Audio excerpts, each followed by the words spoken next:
mina dai ku unwind nipate peace of my mind. Guys, you're listening to Radio 254 and this is the 254 Express and my name is Jokia 254 and we are live in studio with some very, very special guests who've been dying to interview for a very long time. And guys, if you manifest hard enough and you pray hard enough and you do all the uchawi possible, you get what you want. Our guests do not need any introduction, but I'm going to have him introduce himself. How are you doing today? Yeah, man. So I'm good. Skoko here at the band, H_here to the band. Mi ndio na represent kwa leo, au sio? Asante kwa kuja. Thank you, man. You guys are busy. Yeah. Actually, we have the show tomorrow, so the others are doing the sound check. Yes. So I said, Junior watu tucheza sana. And this interview is long overdue. Nikasema, I just come, man. Yes. And represent. So I remember you guys have been working with Black and White. Yeah. And you guys have been doing something really amazing where you're not just promoting the brand, but there's an ability for you guys to go to different counties and perform in different places. And that's super exciting. I remember going to the TRM one, which was insane. Yeah. And I know you guys are planning on doing other counties, but can you talk about that? So for us, we believe that it's important for the corporate world to also invest in the music and entertainment world so that we are able to give our fans more than they get. Because as an artist by myself, I can't give the fan the experience that they want to or the experience that I want to give the fan. But when we collaborate with people like Black and White, they come on board and help us deliver the piece of art the way we want it to. So we are partnering in that, and a lot of other things zinakam, including the show tomorrow. They'll also be part of it. Awesome. And more. And like when we did our second album, Made in the Street, hiyo ndio album iko na El Shaddai. Yes. Ndio wimbo ili nini. So when we did the second album, we really wanted to do like a countrywide tour. And by that time, our name wasn't as... We didn't have like a big song out. Our song before that was like Nikikutazama. So not too many corporates were coming on board. So we did the countrywide tour more or less by ourselves. And by the time we were in the 5th county, like we were... Yani you're tired financially, mentally, spiritually, you know. So tumechukua tu hizo learnings and then tumezi improve, and now we are with Black and White and we hope to give people an even better experience. That's so dope. Yeah. I remember like it was yesterday when Uliza Kiatu dropped. Yeah. And that song was like no other song you've ever had because tumezoea tu kutudanganya. You know, no one's ever as real about their situation as you guys were real, in the sense of utapatia dem kila kitu na struggle. And True. like I was talking to Sonia yesterday, you have a show called Date Night, and I was telling her a date for a guy is very different than it is for a girl, because you have to figure out the financial of that date. You know, you have to think ahead. Yes. Like the date is as good as my pocket is going to be. True. But I guess from the point of Uliza Kiatu, and today we actually had Natalie in studio. Yeah. And I know you guys were part of Penya and that whole process. Oh, you had Natalie here. Yeah, Natalie was here with okay. Tito. Nice. So I know you guys have had such a journey in terms of from Penya to Uliza Kiatu, and just a whole journey. Yeah. To get to where you guys are. And even when you say that you didn't have a big song, I can think of so many songs by Heart the Band that are huge. When you talk about Linda Moyo, when you talk about Ukimwona, when you talk about Mashisha, when you talk about... Bro, hits ni mingi. So when you tell me there was no big song out, what do you mean by that? You know, as an artist, you have that benchmark that you've put for yourself. Unaona? Sasa yani, when ukisema Uliza Kiatu, because Uliza Kiatu was 2014. Sindio? Yeah. 2014, and then at the end of 2014 we released Nikikutazama around December, and then the next song was like hizo songs zilikuja hapo, Lovephobic, For You, Cool Down, and all those other songs were not as big as Uliza Kiatu and Nikikutazama. Unaona? And then we had like a dip during the post-election thing. So your time, we can just say we had like a break of around 2-3 years where we were just releasing audios and no videos. Okay. So your time ndio nasema yani we didn't have like that big song, you know, the song where hata ukishikwa na polisi umwambie mimi ndio Mimi msanii kiatu. Na unajua unaambia mimi ni msanii, anakuza msanii mgani, unaambia ule uliza kiatu, anasema wewe. So there's that song, you know, even abroad, like when you have an album, even if it's 12 songs, you need to have at least 2 songs that are chart topping. Unajua? Yani kila mtu anajua hiyo song kama anakujua ama akujui. So that's what for an artist we call a hit. Okay. Yeah. So with albums, a lot of times people don't consume albums. You know, because the radio will play the single, people know the single. Yeah. But there's an album you guys released called Party Time. Yeah. And I was talking to Kobe. Actually, I called Kobe. When I walked out, I was asking Kobe, yo, tell me leakage. I want to know the leakage. You know, how was it? And he's telling me that for you guys jam. You do a lot of jam sessions. Yes. So even at the point where you guys are at, you guys are still creating and making new sounds. Like there's so much. When My Jaber came out, we didn't expect that. Yeah. So I guess how do you guys discover these new sounds? Because I can't say your songs are the same. Yeah. So you guys keep switching it up and keep evolving. How do you go from making Uliza Kiatu to Kimwana to like the sounds are all different, but they still Heart the Band? There's no siwezi sema kuna definite answer, but for us I believe we are 3 creatives who our paths just collided, and we like art in general. Si ati music peke yake, like music, fashion, as in anything that is art that is created from nothing, hiyo ni kitu si tunapenda. So we like creating things from nothing and from experiences. So like when we sit with our friends, like Uliza Kiatu, it was just a story. Yeah. Like we had just had like the longest 2 weeks of our life. Unaona, walking every day from Kayole to town to South B and then back, and you don't feel the walking is not the problem. The problem is when you get home, you have nothing in your pocket, and then tomorrow when you get to where you're going to, as in kiatu ya Mordekai ilikuwa inacheka, unaona.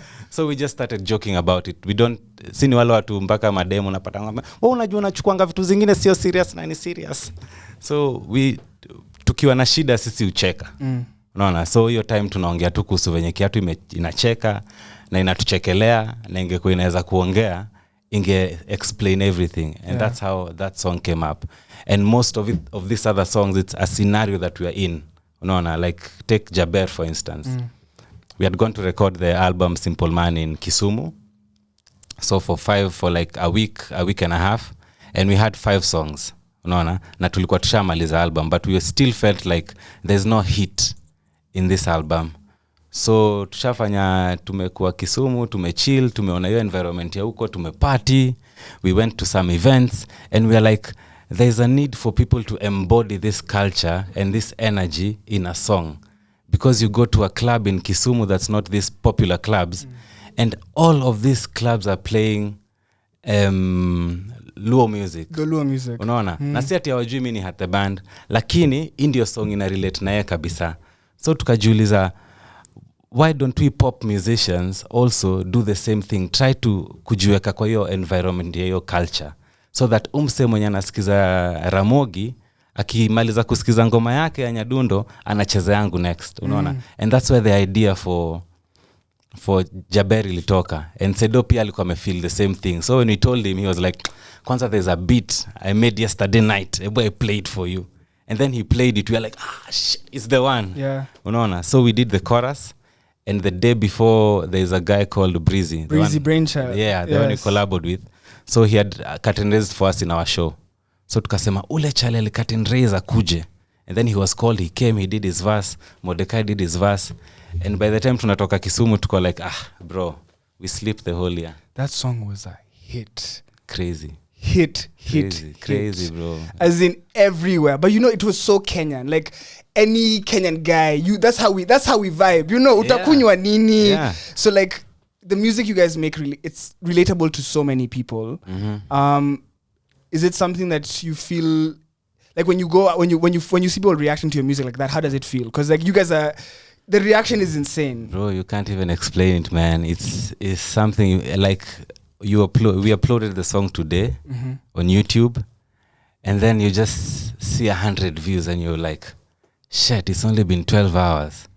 3 days, it's like 1 million views. You're like, what what's happening here? Yani, it's something you can't explain. You go to a show somewhere interior Kisii, and everybody's singing word for word. The sound is bad, but everybody knows the song, so you can't even worry about the sound.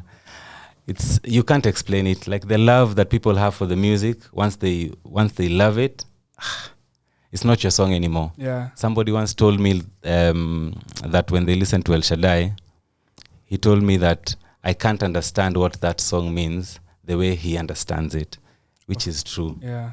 To me, it's just another song. To him, maybe it's medicine. But you know, El Shaddai is a prayer. Like, I was in Nyeri on Monday, and they played El Shaddai on 254 Drive. 254 Drive is a show before this one. Yeah. And I had just come, my dad passed away 9 years ago, and I'd gone to pray for the family. Yeah. And literally we're driving back, and it made me feel almost, it was the prayer I needed in that moment. Yeah. And my mom's like, you played that song. I'm like, no, that song just happened to play. But like, the music, like when your music is able to do that, it's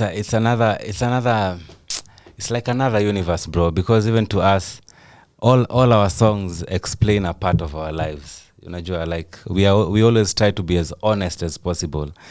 Like in our new album Jienjoy, the birthday song was actually written on my birthday. Okay. Like we try and embody that, the energy that we are in and the space that we are in at that moment in a song, because I believe the moment I talk about my issues, there's somebody else out there who's maybe facing the same issues, and I can help him understand that it's not just him. We are all of us in this journey called life. So I have listeners here listening from all over the world, and they're relating with the music you're saying. Like, people in Canada, people in the UK, all over the world, they're saying, yo, this music. So like, when you guys you know how like we see Burna Boy and last Ibo Shayo, whatever we are singing here, we don't even know. When you guys go outside, or when you, what's the reaction? Do they might not understand they might not understand like the words of Uliza Kiatu, but like, the music is not the words. Yeah, music is not the words, and luckily for us, we don't do playback. You have to impress these people with other things, but the way they accept the music out there, it's not about whether you're a big artist or a small artist. They just love the music, and once you present yourself in a very good way, then man, people will love you no matter what. And for us, our main aim is, if Jaber is a song as big as it is here in Kenya, then there's a larger market in Kenya that still hasn't been tapped, that we need to tap into before we start going outside and looking for people in America and where. Yeah. They need to come to us to feed off our music. When they want to see elephants, they come to Kenya. Yeah. So why are we taking the elephants to America? And is that why it's important for you guys now? When you, even like with the second album, you're saying you intentionally wanted to tour Kenya. Yeah. Why is it important to tour Kenya? It's very important because it's the first time I went to Kisii. I didn't know I had fans in Kisii. And What do you mean you didn't know? Like, you know, but you don't know the extent of how these people love you. Like, the club is full, and you go to Nakuru, you go to Eldoret, and we did a survey of after we did the Jaber tour, we did a survey of the number of counties we've gone to, the number of towns. So Kenya has 100 towns, and after we tulifanya show from August till December, and we had only gone to 16 towns. Only. So imagine all these other towns that are still waiting for the music, still waiting for the vibe, and they love you. Unaona? So alafu mina achana na wote 84, and then I'm going to America. Imagine. Unaona? Because of the hype. It's good to go there. Pia mimi nataka kwenda nione vitu mpya, but it's also important for us to grow our own and to show our own people that it's possible even when you're still here. So there's a show happening on Saturday. Yeah. But it's not your regular kind of show. So I want you to be able to explain to us, okay, it's a unique kind of setup. Yeah. What's going to be happening? So the show is called Booze and Brushes, and Booze and Brushes partnered with us because our album is called Party Time. And the naming behind the album is because during the time of COVID and all those things, there was a lot of pressure and there was need for celebration, unaona, because it felt like we were going to die. for lack of a Yeah. better word. You see, it felt like we were going to die. Like, wear that mask, wash your hands, sanitize. Yes. So we felt the need to just celebrate those little wins. We are still here, we're still living, we're still breathing, we're still partying. And your time pia to realize the value of friendship, the value of family, the value of having only 2 friends instead of having a million people who you party with, you know. So this album was supposed to embody that spirit and to let you enjoy your time with only a few people and even with just by yourself, Nona. And this show, Booze and Brushes, it's the same thing, bringing people together who just want to have a good time. And then having had the band partying with them, unaona. So there'll be games from 2 p.m. to 11 p.m. So there'll be games there. There'll be face painting, body painting. There'll be like things to just socialize, jenga, yani kutakuwa na vendors outside there. Like there'll be a lot of things that enable you to just interact with your friends, your family, and just people who you've never even met. Okay. Unaona. That's the vibe. How did you guys meet Sedo? Because Sedo is an amazing producer, and he's done a lot of. You guys have worked with Sedo a lot. Yeah. Why Sedo? Because you've worked with different producers, but like working with Sedo, what's different about working with Sedo? First we met Sedo when he was at Pacho. Yes. Kuna time Pacho ilikuwa imeshika. Yes. Wele. Yes. Yani there was that time when Pacho was the thing. As in every single song that was a hit song in Kenya was from Pacho. Timidat, Naiboy, Christoph. Yes. So and us that time ndio tulikuwa tumefanya Lovephobic. So when we did Lovephobic, we sent it to a radio guy and they were like, this song is too slow for our station. So we were like, what? We love this song. Unaona? And they played it once and never played it again. And then we went somewhere and people were singing the song. And we were like, maybe we just need to do something that's street. Yenye itafanya watu wa dance to, yani yenye itachezwa kwa street to everywhere. And that's when we did Demo Mashisha. Yes, with Ben Soul. Yeah, so when we were writing Demo Mashisha. So that's actually one of Ben Soul's earliest songs that we learned of Ben Soul, I think most of us from Mashisha. Yeah, that was like his first His release. introduction to the game. Yes. So tuko na Ben Soul hapo tumechill. We're just with some chicks. We're chilling. Unajua, we're smoking up and everything. And we start writing the song because tunataka ngoma ya club. So tukaingia kwa hiyo vibe ya the chicks are smoking shisha and us we are there, and that time shisha was banned. Yes. So we used to like go to someone's place or buy you rent his shisha. His shisha bong. Na mademo napenda shisha walai. Yani ilikuwa noma hiyo time. Yani na hiyo time ilikuwa serious juu ni kama illegal. So tukaona na hii we got into that energy na ndio tukaandika hiyo Demo Mashisha na tukafeel ina need your club sound, and there's no better person to do the club sound than Sedo, because he was doing the Pacho songs. Yes, he was doing the Pacho songs and we wanted the Pacho sound. Yeah. So ndio tukaorganize session na Sedo, tukaenda tukafanya, and we felt like when you tell him what you want, usually we go to the studio and we record like the drums, the guitars, almost everything, and then the producer just mixes. Yeah. But with Sedo, you tell him, I want a song that will relate with 1, 2, 3, 4, 5, 6. 2 seconds later, he has the track. For real. And you're like, this is what I'm saying. Yeah. Unaona? And he helps you even through the lyrics and everything. So it was just a synergy that was just meant to be. After hapo tukafanya Adabu. Like, it was a journey that just went pole pole. He started doing songwriting with Mordecai and Ben Soul. And many other projects came after that. So, yani he's a musical genius. Because he went on and like worked with Sauti Soul. Yeah. He went on tour with them. Yeah. He's worked with Nyash. He's worked with everybody. Yeah. Everybody, you know. So early on, there was comparisons that had the band is like Sauti Soul. And then we heard It's a Vibe. Yeah. And it was the two of you guys together. And had the band is not Sauti Soul. You guys are very different and you have your own sound and you're very unique. Yeah. But like, how is it working with Sauti Soul? Because it's like a group and a group. Unajua hiyo ni studio imejaa. Studio ilikuwa imejaa. Where's that invite plus? Yeah. It was the chorus for It's a Vibe was written almost 2 years before. For real? Yeah, because Bien visited us at our home, and we were like, we need to write a song. Tumejiambia leo tunaandika song. So we find a song. So we just got the chorus, and we didn't get verses. It was too late at night. So 2 years later, we decided we are doing our album, and we wanted Sauti Sol to be part of the album. Okay. So we organized the session. Tukapatana hapo vijana 15 mbogi and then tukaanza kujaribu kujam. So 2 hours later we still don't have a song. Then we remembered that chorus we had written kitambo. So now survive. We wanted that jam session vibe. Unajua jam session kitambo, F2. Yes. Watu wanapanga line, wanaingia, wana dance kwa kio. So that was it's a vibe, it's a party, each and every jam session, ask a jam session. Yeah. So we have the hook now. We just need the verses. But if everybody does a verse, we have 8 verses.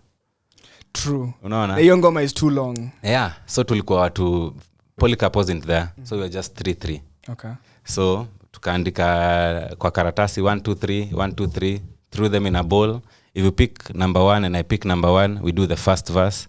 If you pick number 2 and I pick number 2, you do the second verse. If you pick number 3, and that's how it happened. Yeah, and you go into a corner, write your verse, come, record, we go home. Okay. I think of all the features you guys have done. I think of the one with Calligraph, which is amazing. Yeah.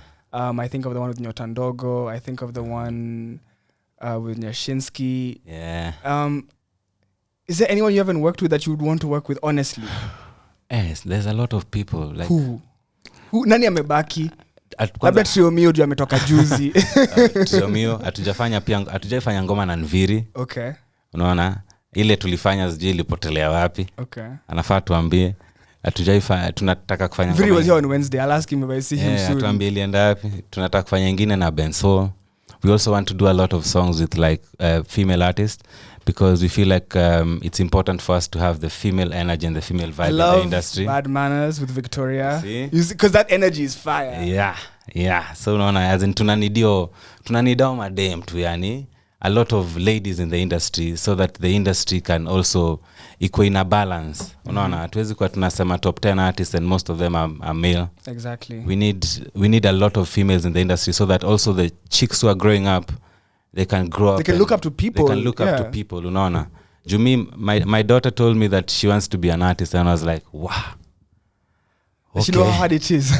She doesn't know. She just looks at me and she's like, me, I want to be like you. And I'm like, whoa, yo. Okay, let's wait and see. Yeah. Unaona, so tuna feel it's time that to grow female artists kwa industry, so that industry kwe more diverse. Are there female artists that are in the game right now that we might not... Can you put us on to female artists, female Kenyan artists whose music is amazing that we might not have heard of, or who you're listening to or who you fuck with? I listen to Modhaka. There's a chick called Zaitun. There's I can even Mordecai is usually the music person, yeah. We can send a playlist of just female artists. Unajua, when we used to work at Sauti Academy, there was a lot Achieng. Unajua, as in there's a lot of female artists in Kenya who really are doing a good job. And it's necessary to shine the light on them. I think that's important. Yeah, man. So I need to know. So Nabado for me was insane. I didn't expect that. Yeah. But I do really love how Simple Man was arranged, in the sense of Monday, Tuesday, Wednesday, Thursday, Friday. Yeah. In the sense there was a song for each day. My Jaber fitting perfectly for, it was a perfect, I guess, it was really short. Yeah. I wanted more, but I like that it was short, and you kind of curated. What was the point of Simple Man? The point of Simple Man was just after a whole year of COVID, and after Made in the Street. So with Made in the Street, we did a 13 track album, and then Only El Shaddai became a massive hit. So, and most people haven't heard most of the songs on the album. So we felt like it was necessary for us to do a small piece of work that will allow the listener to be able to listen to all of it. Because the purpose of writing an album is because you want somebody to listen from the first one to the last one, because it's a story. No. And during the lockdown, ulikuwa unajipata uko kwa nyumba, and sometimes you just need a song just to go through that day. Yeah. Unaona, so tukafikiria tuandike album yenye inasaidia mtu every day you have a song to listen to. So when you wake up on Monday, there's a song inakwambia we ebu changamka, you need to work, man. You wake up because you know COVID times, days were just going by. Unaza hawati ni siku gani, what day of the week is it, you know? Hata ujui weekend. So hii ni ya kukukumbusha manze leo ni Friday, turn up, man. Unajua, so tukafeel kuna need tu hiyo kitu ya kufanya a song for every day. Na hapo ndio tukakama up na hiyo nini ya Simple Man. Okay. I know you guys sometimes go for like a writing camp, or you'll go like somewhere for like a week and just spend time recording. Was that what you guys did with Simple Man, or like is that what you do all the time, or how did you get to the process of like, okay, we're gonna go to a house, we're gonna spend time just recording? And is that helpful for you guys? It's helpful because now there's a lot of distractions. Uko na meetings, simu inalia, sijui tena unafaa upatane na mtu. There's a friend who's just showed up at your house. You have to entertain them.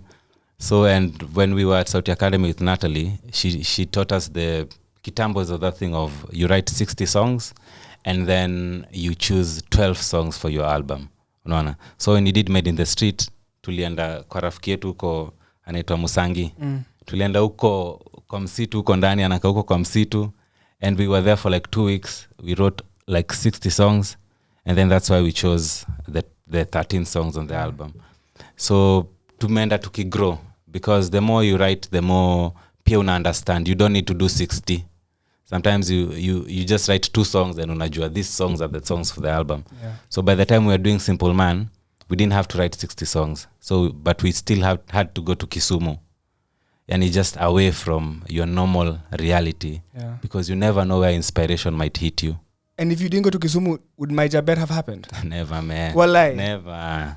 And never. Skoko nikuulize, ukiwa Kisumu ama ukiwa Kisii, can you be a person? Like at the point where you're, like in the sense of, you are a human being, but you're also this big person. So how is it like balancing, okay, me, I'm just here to enjoy, versus I'm here to perform? Because you're not always on work mode. As in, it's you're always this person all the time. As in, once you sleep and wake up, you're those two people at the same time. So you just need to figure out the switch. Sometimes you figure out the switch, sometimes you don't. Sometimes you just want to be that person, unaona? Sasa kama mimi jana nilimaliza vitu zangu zote nika feel tu yani nataka tu kutembea town. Like nilikuwa na feel tu nataka niende town, niende hivyo chini nitembee hivyo, niende stage before niende home, unaona? Just to because it's like you're more or less in a prison of your mind. Like there's nobody mwenye amekataza kufanya hizo vitu. Ni venye hiyo status yenye umepatiwa na yenye umejipatia inakufanya una feel you can't do them, but the reality is you still can. So once in a while you just ignore all that and just do what you want. The reason the refix for Nabado threw me off is because I listened to that song so many times. But then you changed at the end. You kind of, one, I love the message of like, hey mom, what you're going through. And I guess that relates to a lot of what artists are going through right now, because out here there's not that many shows. There's not that many opportunities on radio for your song to be played. It's hard for artists. I interview artists every day. We play 100% Kenyan music, and the one thing artists tell us is just give us a chance. At the kama ni interview ama cheza tu ngoma yangu, hawataki kitu mingi. So that they can keep the dream alive. And Nabado is very important because like it's the aspiration of where you're going. And it's like, hey, I'm not there yet, but I'm continuing. So, but like if someone was to ask Hat the Band, someone would assume Hat the Band imefika. So for you to say Nabado, explain, because there's someone out there listening, they're like, yo, me, I want to be Hat the Band. But you're saying radio chasing ngoma. You're saying, mom, nisaidie na hata kakredo, nipigie nyash, unajua. Like, is the struggle still there for you? And at what level, you know? Iko. And on Nabado unapata hiyo that was our story back then, because doesn't mean that after me go through your patch that nobody else will go through that patch. Unaona, it's important for all of us to tell our story, because when you tell your story, you don't know who is listening to you. Unaona, so hiyo ilikuwa ni sisi tunatell story yetu ya venye ilikuwa, na kuambia mtu mwingine kama unaona sisi tumefika hapa na hii ndio ilikuwa story yetu, then you still have a chance. Keep doing it. Unaona? And what I always say is, for us, we believe challenges ndio zimetufikisha hapa kama at the band. Every day you wake up in the morning, you have a new challenge. Yeah. Tomorrow we have booze and brushes. Yeah. We don't know how the show will go. You know, the day before the show is always the longest night ever. Because of nerves or because of just planning and everything? First, you don't know how many people will be there. Okay. Second, you don't know if everything will go as planned. You can plan it all you want, but you're never certain how things will go. So in your mind, you're just replaying what you think is supposed to happen. Unaona? There'll be fans in front of me. They'll be screaming. They'll be singing. I'll be jumping. I'll be dancing. Then you wake up, you have a sprained ankle. Unaona? Yeah. So there's every single day is a different challenge. And for different people, we have different challenges. Na mimi nasemaga usijicompare na mtu yoyote. Wewe enda hiyo journey yako. Iko inaenda slow, iko inaenda fast. Just do what you're doing and you'll get to that place you're going to. Hivyo tu. Yeah. Umesema kitu na zidani umejua umesema hivi, but you said the album G-Enjoy. And me, I'm like, can't find it. So that's the one that's coming. Or what G-Enjoy is? G-Enjoy, no. Maybe it was a mistake. G-Enjoy is a song from Simple. From Party Time. Okay, from Party Time. From the new album, okay. Party Time. Party Time is different from the band that we're used to in the sense of there's more party records. Like even the Amapiano version of My Jaber. Yeah. What was the purpose of Party Time in the sense? Okay, we want people to party to the music, but like, was it different in the sense of making it compared to like how you usually make music? Yeah, it was very different. When we did My Jaber tour, the club tour, to realize there's a lot of Kenyan music in the clubs, but it's not enough. And it's our job as artists to remove ourselves from our shells and just do music for the people. Unajua, kama watu wenda kwa club, si tuwapatie ngoma ya kuimba kwa club. Kama watu wendaga kwa church, tuwapatie ngoma za church, unaona? So hili kwa song ya mkikuwa mkona house party. It's mainly for house parties, unaona? Because us, we like having house parties because that's where you're most comfortable. Yeah. You know most people around, unaona? So when you have the house parties and you try play Kenyan music for like 2, 3, 4 hours, you'll automatically mnajipata mmeenda kucheza hizi mangoma zingine, unaona? Not because there's not a lot more Kenyan songs to listen to, but just you don't want to change the vibe a lot. Yeah. So tukafeel, why as at the band tusiingie kwa hiyo environment ya party na tufanye ngoma za party? And that's when we met Kobe. So Kobe sent us like 100 beats, and then Mordecai picked like 20. Okay. And like in a day we had written like 10 songs. Tukamwambia, come we record. So we recorded those songs, and then we called Rix. Rix is the producer who did Sondeka. So he works with Naiboy a lot. Yes. So Rix akatutumia track kama 6, tukachagua 2. Then from all those songs, now we picked the songs for Party Time. No, because we are still young, man. There's those serious issues we want to talk about, and sometimes we just want to party. Then after the party is done, we can sit down and discuss, okay, so ulikuwa unasema nini jana? There's a 2-pronged question I have for you. Yeah. There's where it's like, you know, your core fans, they had the band that they like. Yes.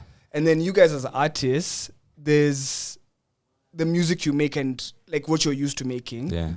When you do an album like Party Time, how do you get out of your head and say, okay, let me try a different sound? Because it's literally saying, okay, this is the band people know, but then how do you experiment? How do you choose to experiment? How do you even get to the point you're like, okay, I'm down to experiment and figure out, okay, because a Kobe beat is different. Like I love the music he makes with Movers and Brandy. Yeah. That vibe is so dope, but that I would never expect like Heart the band on that. But like as an artist who's established, how do you say, okay, I'm gonna try a different sound that might not be my sound, but let me try it? It's just challenging yourself, unajua. So venye tunaambia Kobe atutumie the songs, we are like, we want to write these songs different. Usually when you're in a the band studio session, we'll take out our guitars, play something on the guitar, and then the guitar will determine the melodies and the lyrics and everything that follows after that. But when we work with Kobe sends us a beat that's already done. Mm-hmm. And now we're in studio, we don't use our instruments. Sasa tunapata hii track, tunatry kuandika na hii track yenye ametupatia.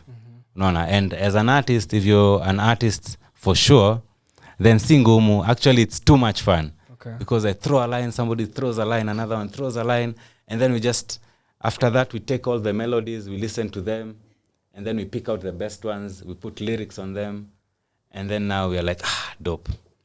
Because you guys are performers, is it now backwards? Because imagine, like, let's say if you have a guitar here, you'll make a song and you can easily perform it with a guitar. Yeah. But now when you have a song, a beat that's already completely produced, how do you reverse psychology to get now to perform that song live? How would you perform on time live? You know, like, because it's a beat that's already produced. How do you now perform those songs live? Because guys are going to be watching you guys live tomorrow. The songs on Party Time, how is it performing them live compared to like the Made in the Street? You know, like the other songs are very easy. Because if we, I guess it's a it's a puzzle, because now we are working in reverse, where now we have the music and now we are turning it into a performance track. A performance track, unaona. So actually hata when we were practicing for this show tomorrow, in our mind yani ilikuwa ni confusing juu tumezoea you listen to the music first and then now the music determines the performance,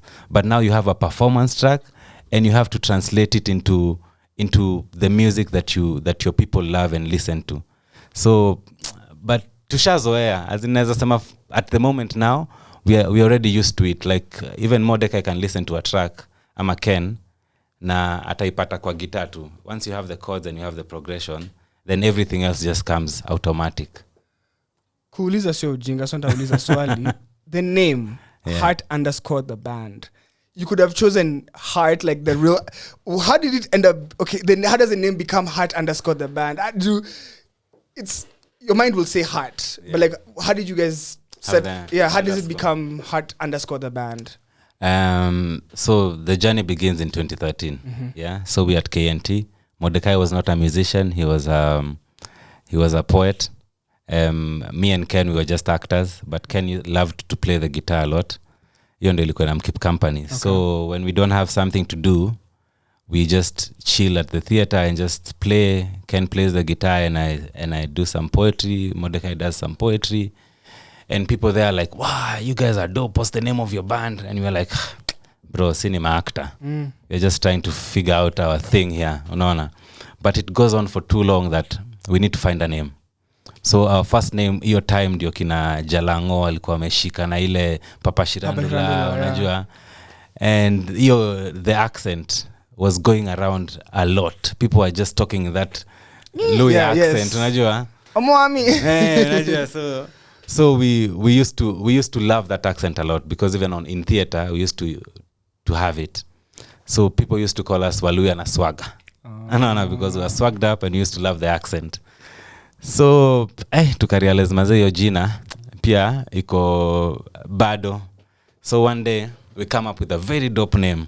We called ourselves Young Achievers. Very dope name, he said. Very dope name, yeah. So because we are young and we have a lot of goals to achieve. Then we are walking from a show at Sarakasi to our friend at Apangara. Tukapata na polisi. Akauliza nyinyi kina nani? Tukasema sisi ni wasanii tumetoka show. Tuliza mnaitwa nani? Tukasema Young Achievers. Tulipigwa. Kama na achieve nini papa? So we are like, hey shit man, maybe we need to figure out this name again. So because of the things we wanted to achieve, we thought we love art, and we had a song called Muziki ni Feeling, because for us it's the music that brought us together.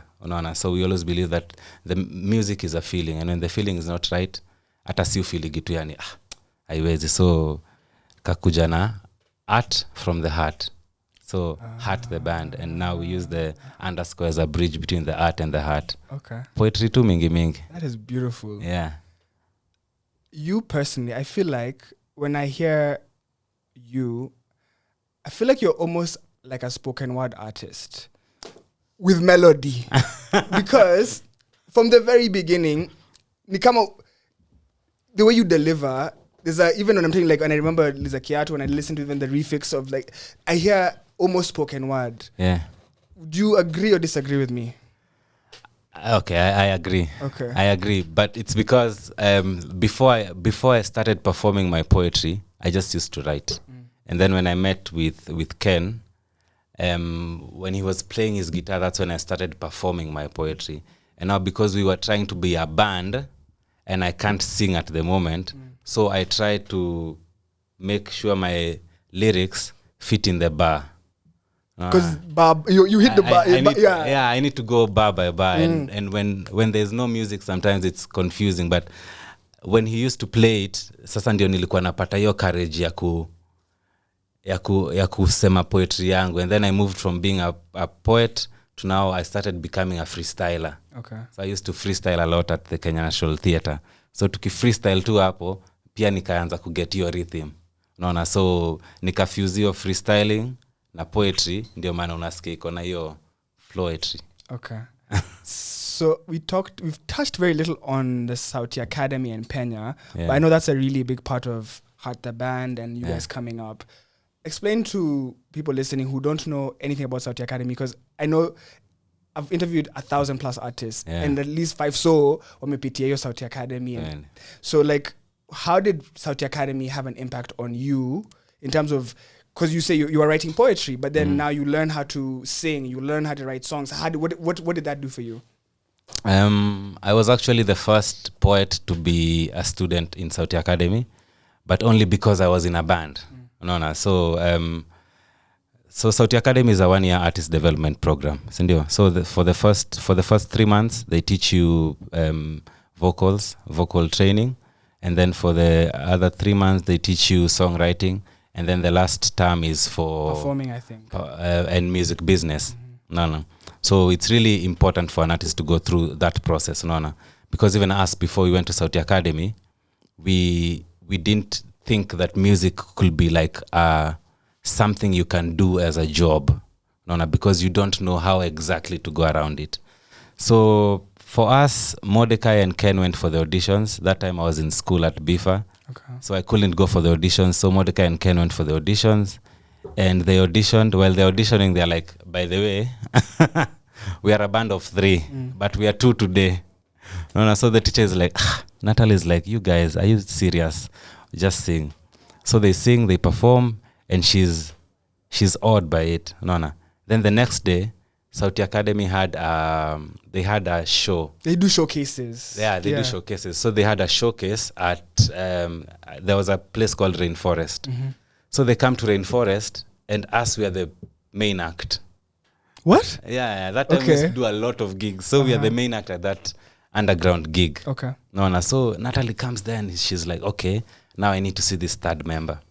And then she finds out the third member is a poet. So she's like, wow, these guys are good, but how will it... How do you make it? How do you merge it? How do you put together? Yeah, how do you make it happen? And people love it. And she's like, I'll figure out a way to make it happen. So the only way for me to join Sauti Academy was if she taught me how to sing. So can we say that before that you didn't know how to sing? I wasn't singing. Nothing. Yani hata kwa shower, hata ile ya bafu, ati naimba leo, nothing. Mimi nilikuwa nafanyaga kazi ya kuuza CDs huko Mudhurwa. So now, how do you turn a poet into a singer? Yeah, so she taught me how to sing, to finding my voice, how you sing from your stomach, how you do what. And up till this day, Party Time is the first album that mimi nimeimba kuimba. Like hata sai nikiimba na kwa gatu yani who is this guy? Because I shit. Yeah. So it's a journey. Like I say, it's a journey, and sometimes you just challenge yourself to do things, and I like how I sound right now, so inaweza. So with your musical journey from the beginning to now, I guess, what have you seen in the industry in the sense of so much has changed from, let's say, 2013, 2014 to 2022 now? What changes have you seen in the music industry so far? The first one that I like very much is that people are getting paid. Yeah. And that's a good thing, because it's important for money to come back to the industry, because money has always been going out. And me, I'm a numbers person. No. And there's a survey that was done that shows that by 2012, by around 2012, the industry was around 212 billion. What? The entertainment industry. In Kenya? 212 billion, bro. Yeah. Where's the money? That's the question, unaona. And so hii pesa inakuliwa na people who... Shout out MCSK. May have nothing to lose. Because hii ni pesa yenye watu wenye wako around, wenye wanaji-associate na the industry, they're the ones who are eating the money. Unaona, because the artist has not taken the lead. It's like a food chain, and the one who's supposed to be on top of the food chain is below the food chain. But only because we don't understand the power we hold. Every single time we go begging for things, unaona. But ile time to understand power ni si tuko nayo, as when we wake up in the morning and say we will not sing the whole year, what will people listen to? Unaona. When we wake up in the morning and say I want to do a show tomorrow, unaona, how do I make it happen? So instead of every single time tunaenda kwa corporate tunamlilia, tunampigia magoti ndio atupatie 500,000 for a show, how can I get that 500,000 without having to go to the corporate? Unaona. Na hivyo ndio tulianza vitu kama Hustle Sasa. Yes. Unaona, to bring the power back to the artist, because if 2 million people can listen to my song, so I need to figure out where these 2 million people are, and wanipatie tu 1 shilling. Yeah. 1 shilling. And I love Hustle Sasa because when I pay to Hustle Sasa, one, the artist gets the money directly. Yes. And then you also have that data in the sense of, okay, Wendy bought my music, Timo bought my music, this is Timo's contact. Yes. You can even call Timo. I bought Wendy K's song once and she called me and said, thank you for buying my music. So you can go to the extent where you can sell merchandise, you can sell tickets, you can sell your music. Me, there's one day we got an email from somebody. He was like, I bought your albums, but I can't figure out how to download them. So I called the guy. Yeah. Unaona, nikamwambia, hello, this is so and so, and he's like, we sauti yako lakini ujuwezi ficha sauti yako. As in, if I called and I heard your voice, I'm like, skoko ni aje. Akajua tu ni mimi. So and nikiendelea kuongea naye kumexplainia venye anaweza download, apparently jamaa ako visually impaired, so that's why he couldn't download the songs. Yeah. Unaona, but anasikiza mziki yangu na anaipenda, so yani hadi anatakubai, mpaka after call ananiambia hata kama uko na album zingine 10 we niambie mimi nitazinunua zote. Unaona, because ye ana understand your power ya music, and when you take that energy from the music and you sieve it through the corporate world, by the time inafikia huyu listener, mazee ni mifupa. Unaona, so tuna need kutake your energy ikiwa too fresh hivyo, to figure out how do we sieve this energy ourselves. Unaona, juu tumeonyeshwa ni kama pesa ndio inafaa kugovern the whole industry, but in the real sense what governs the industry is the data. Unaona, and that's why it is necessary for each artist to have their data. Tunajua 254 radio, there's 1 million people listening now, na si juu ya mtu mwingine, it's only because it's 254 radio. Yeah. Unaona, kama ni artist, if 2 million people listen to me, that's my power. Yeah. Unaona, even if I have 0 shillings in the bank, I have a lot of power than you can imagine. So how do I harness that power to make sense to me? Financially, mentally, whatever, man.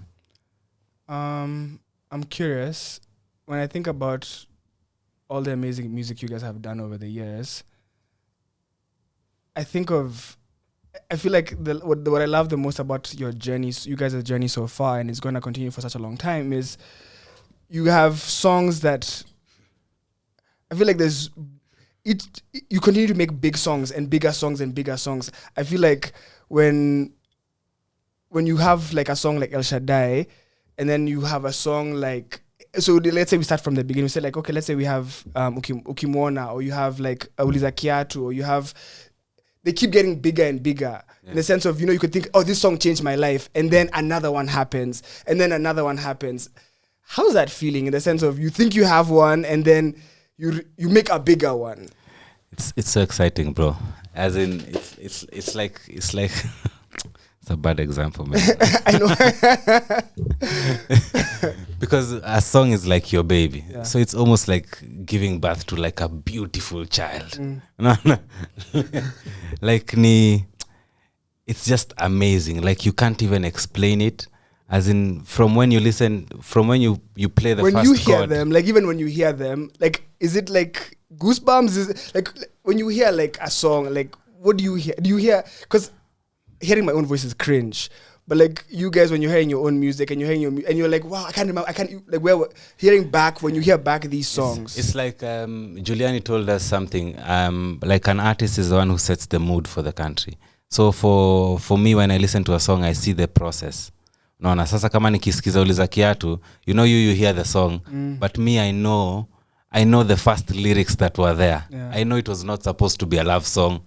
Unajua, I know it was a song about struggle and whatever, and I know tulikuwa tunatoka hapa tunaenda pale, as in me I can see it, and I believe that's also what happens to the listener, because there's somebody who maybe say may make it and they love Uliza Kiatu because it reminds them of the person they were before they got to this point. So sisi kwetu inakuwaga ni kama venye nilisema tu, yani ina describe your moment in time penye ulikuwa. Yani ukiniuliza 2016 ilikuwa wapi?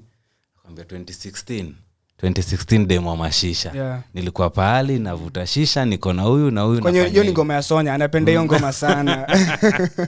No, so yani si kwetu music ni ya kudescribe hizo moments, unaona, as in venye tu ilikuwa kitambo, as we Africans still.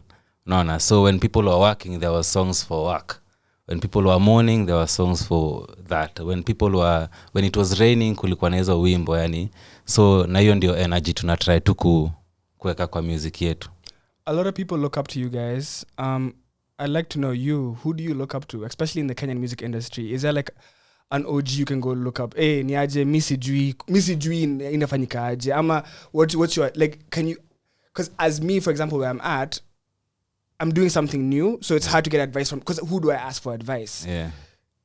But who can you, do you have people you can go to for advice? Like who do you go for advice, especially in the music industry where you're at right now? I think the first people I go to advice from is Mordecai and Ken. Okay. Because they're the only ones who understand the journey enough to be able kukupatia the right advice, unaona, na tuko kwa journey pamoja. And then also my friends are very supportive, as in sisi tunaweza kaa 2 hours tuna discuss 2 point moja, yani tunasema ingoma tutauzaje, sikiza code, and we can be there the whole day. Mtu ameacha job yake anafanya nini, just to be there to make sure ikitu inaenda pahali, unaona. And then also I always believe asking, kuuliza si ujinga. So mimi mtu yote mwenye najua, hata wewe sasa hivi nakujua hivi, naweza kupigia tu nikuulize just something I think you might know, unaona. Okay. Sometimes I call BN, sometimes I can even call Akina Calligraph, sometimes I can call a legal person. As in, whenever I have a question, mi siogopangi kuuliza. It's new to all of us. We can't say the Kenyan industry is where it's supposed to be. So it's new to all of us. Na information is better shared. Unaweza dhani wendo uko na information correct, kumbe wendo umeanguka kuanguka. Yeah. Unaona, so share that information, inasaidia ikiwa nje. So in regards to tomorrow, the event's going to be at the Junction Mall. Yeah. And it's parking lot vibe me naipenda. TRM was parking lot vibe. So why you guys found, Nairobi, people are complaining about venues for events. Yeah. Hakuna my venues. Hata kina Jomushiri walifanya mapiano TRM after you guys. Yeah. And that was dope. But like why these kind of settings, and what's a had the band performance? What can people expect? So we like the setting first because ni open. Unaona, na open design, yani una feel ni kama uko tu kwa backyard ama mko parking lot pimping. Yes. Ama vitu tu kama, yani si hizi serious, hata tupendi event zetu zikiwa na VIP na regular na nini, as in si tunataka tu watu wa interact, wa have a good time na wapeana hiyo respect, unajua. And at the band event, first of all, lazima mtu have fun. Naona kama wewe ni Charlie, jua mazee at the band event lazima ikuwe na madem. Magaldem, unajua kama ina magaldem at perform. Alafu pia yani sisi a live band is a must. Okay. Because keep the music going, as in venye unaisikiaga kwa radio, ukikuja hapo unaisikia totally different, unaona. Because we love live music than we even love recording in studio. Unaona, us when we started the music, we used to listen to Akina Chronics when they were doing the festival shows. Yes. Salif Keita, as in tunasikiza watu wa reggae huko, tunasikiza watu wanacheza hizi ma African music, Sarabi at that time.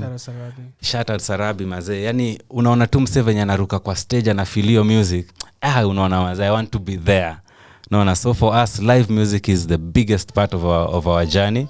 So na hapo lazima fun, energy, look, as in it's just you can't even explain. Na set list is it tunaanza kule tuko party time, tuko mix ama tuko made in the streets, tuko party time, tuko simple man ama tumchanganyisho. Yani changa mix yani tunaanzia kule tunaruka huko mwisho tunarudi yani tuna dance yani hapa nakwambia ni Instagram, TikTok, YouTube, what wewe ni moto. You guys have a big fan. Her name is Tracy. Tracy is actually the first person who got you here. I was so pissed with Tracy. Let me tell you. So I was out, and then I'm told at the band came. I'm like, did you get them in the studio? Like me, there's no Ati. She's like, no. And then then I'm like, Tracy, please, I need an interview. She's like, yeah, let me get you Washira's number. Aki, I've been calling Washira. Washira, please help me. Washira, maybe they're busy. They're not doing interview. I'm like, I'm like, that day for Tracy was our one chance. I'm like, Tracy had these niggas in the studio, and then she didn't even put you guys here. Atiku salamu ha. It's like, they're my brothers. I'm like, your brothers should have been in the studio. So talk about Tracy. Tracy loves you guys so much, and as in she vouches for you guys. She loves your music. She's always talking about heart and how you guys. She loves you guys so much. Tracy is our sister, man. Unajua zile siku tulikuwa yani tuko hatuna do yani hatuja release any music yani tuko tu hivyo tu yani kama tumutu tu yani tumutu atujielewi. As in Tracy is our sister, as in mamake ametulea in Nairobi, as in tukisota tu ni tunapitia kwake kwa ofisi tunajifanya tunamsalimia anatuona vile tunakaa vibaya anatupatia kaso 5 hapo yani as in she's our sister. We've seen her grow, she's seen us grow in our music. They've helped us a lot. Natalie actually ndo introduce kwa Tracy. Okay. And as in you, no, Tracy can sing. I have songs with Tracy from 2013. See, even Natalie was Tracy's teacher. Yeah. And now when she was going to teach her, akatubeba tu tuende tu muonyeshe how to kuchangamka ukiimba, unaona. Na hivyo ndo tukajuana. And now she's an executive, she's a big deal. Yes, I need a big deal, anatesa. Sana. Which is a good thing. Yeah. Love to see people grow. Tickets, so I don't know if you can tell me this. I know Alibad is over. Yeah. Advance is still on sale or no? I'm not sure. Yes. So I know tickets are going to be 2,000. Yeah. I know there's going to be DJs. I know Prince of Africa is going to be the MC. Yeah. I know CNG is going to be DJing. I know Sultan's going to be DJing. Yeah. The band's going to be performing. Is anybody opening for you guys or just you guys? Feel the Kangogo will be opening. Okay. And it's more, the afternoon session is more interactive based. Okay. So will you guys be there for the painting and the interactive part? Yeah. Okay. Tutafika at least mapema kidogo. So guys can get to interact with you guys. Yeah, vibe. just a little bit. Okay. Mostly after the show because we like to get into the zone. Unajua unaweza pata mtu akukanyage mguu sasa tena uko uwezi hiyo sprained ankle unasema. Hiyo sprained ankle mtu yangu lazima tuchunge. So but kutakuwa na a lot of activities ina happen from here 2 p.m. juu tumechukua hizo floor 2. Okay. So watu wakam tu waone pia venye kuna Kenyan curators, Kenyan people who are doing great things aside from the music. And tutakuwa pia na merchandising store hapo. So watu wanataka merchandise yetu tutakuwa on ground. So watu wakam tu wajienjoy, be ready to have fun, be ready to party. As in kuwa ready kujiachilia kidogo unajua. Nice. As in enjoy your Saturday to celebrate maze. So someone as a come waji nice wajienjoy. Yeah. I saw you were in the studio jana. I think I saw Kolo. Yeah. I want to know like what's a typical day for you? I know you said you have a daughter, but I know it's not always work. Yeah. I guess what are you doing when you're not making music? And then what's like a regular day? What's a regular day for you? Regular day. Wow, regular day. Mkasa ngapi? Mimi.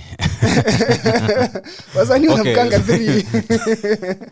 Usingizi yangu sengine inaishaga hiyo matime ya 3 nini. Of late nimekuwa nachelewa kuamka.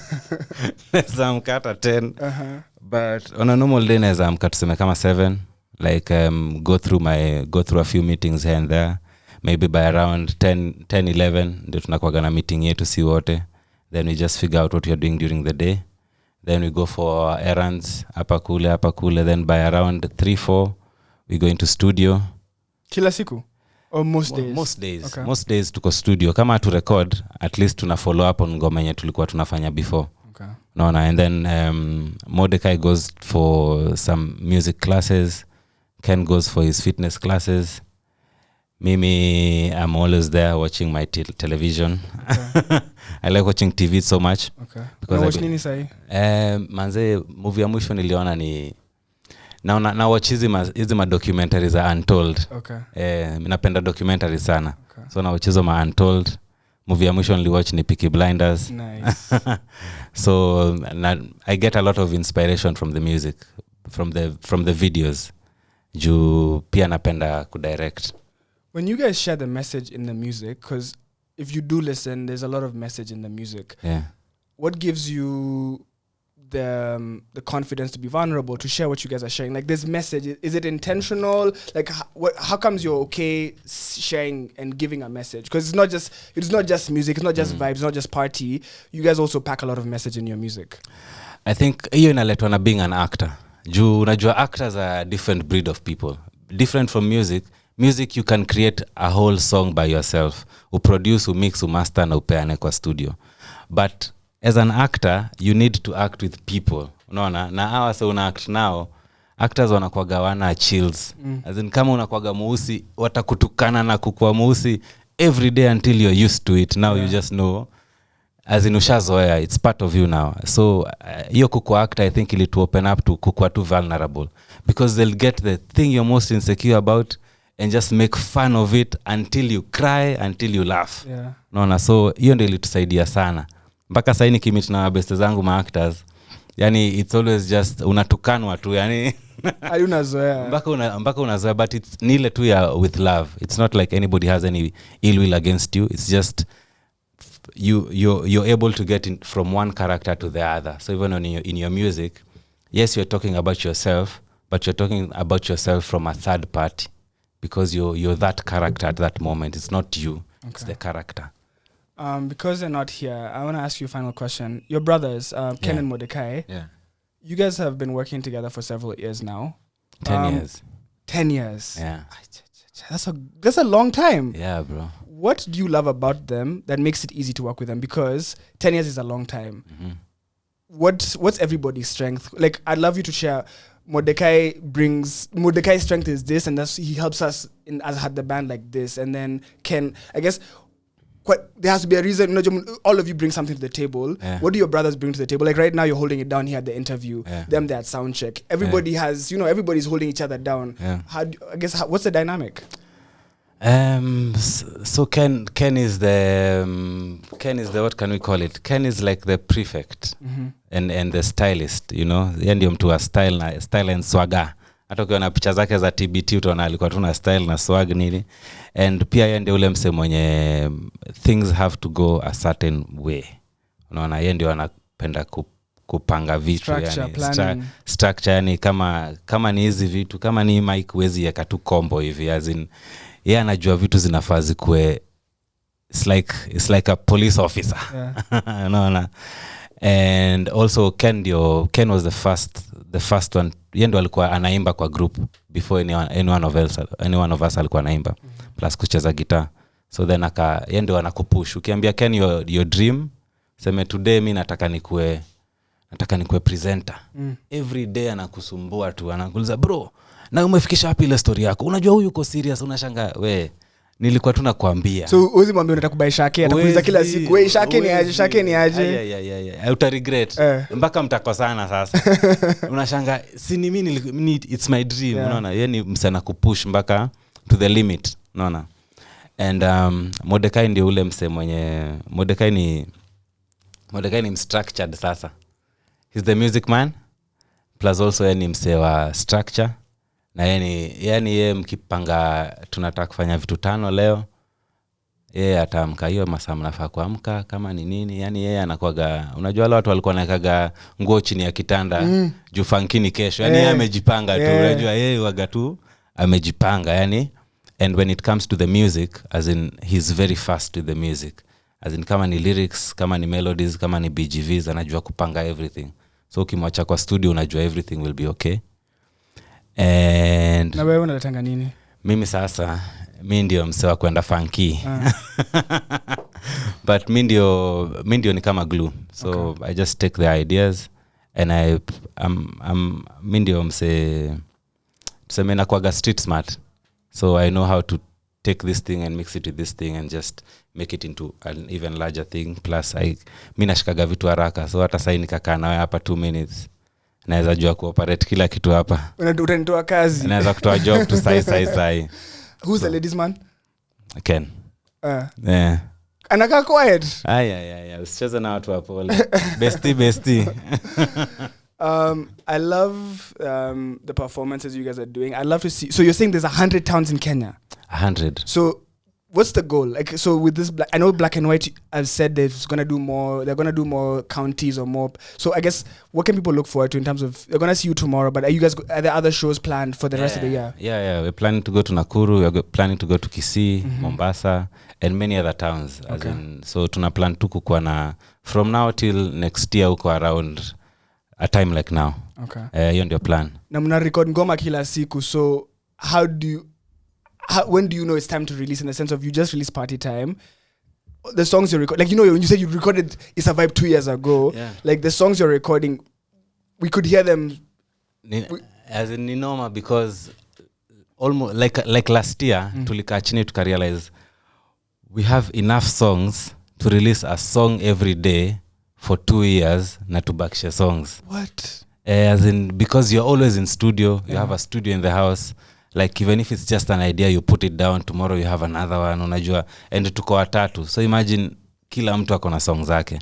Naona, so ni venye sai tunatry kukama up at least with something, because as a musician we've also been put in the box of being a content creator. The way people consume your music is the same way they're consuming comedy and all these other things. So, and the fans are asking for music. Unajua kitambo, when we did Uliza Kiatu, ulikuwa na release song because unataka ichezwe kwa radio, unataka iende MTV, unataka iende The Beat.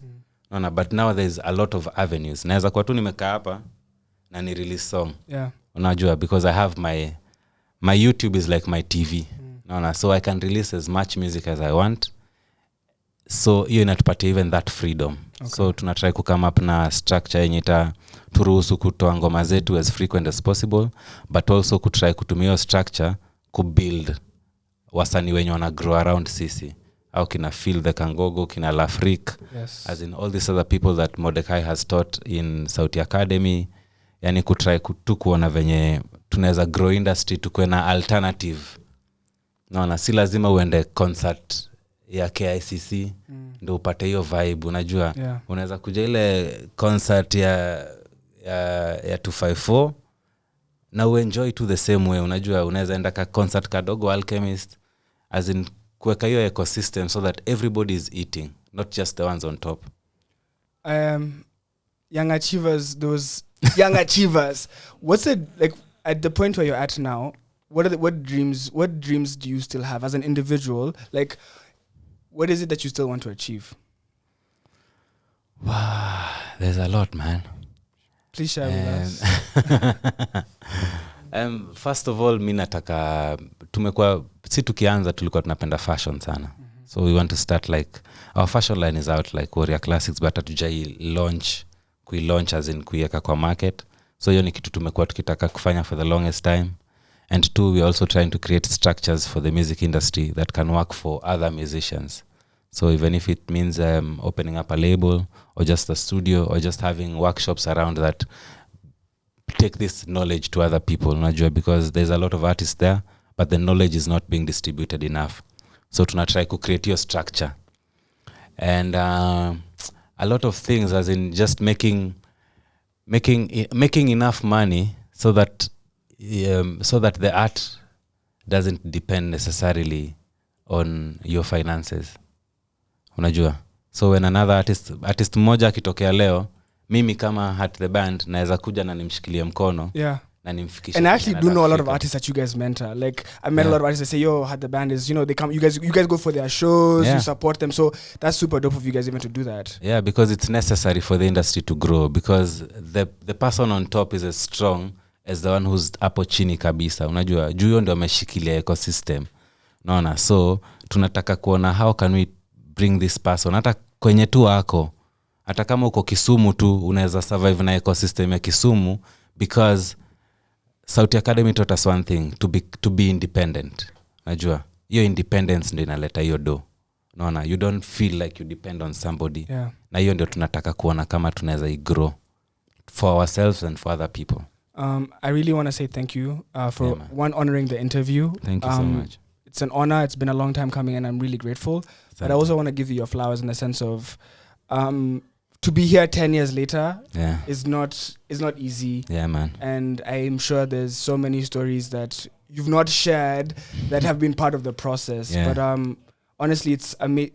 When we look at Kenyan music, Had the Band stands out as, as an example that a lot of people can look up to. Yeah, man. Because multiple projects, you guys continue to evolve in the sense of we're not only looking at the songs you did a long time ago, but you continue to scale it up and scale it up. And yeah, man. we just want to wish you guys the best. Asante man, asante, and I love what you guys are doing. Na waonaga huko kwa Twitter mazee nini, yani I love what you guys are doing, pushing Kenyan music to the fullest, pushing yourselves, doing something new, getting into a world that you don't even know existed, and trying to make it work, unajua. And siku moja watu watakaa chini watasema manze, I remember, unajua, because this is as important as every other thing in the entertainment scene, and we need it. Thank you. Yeah, man.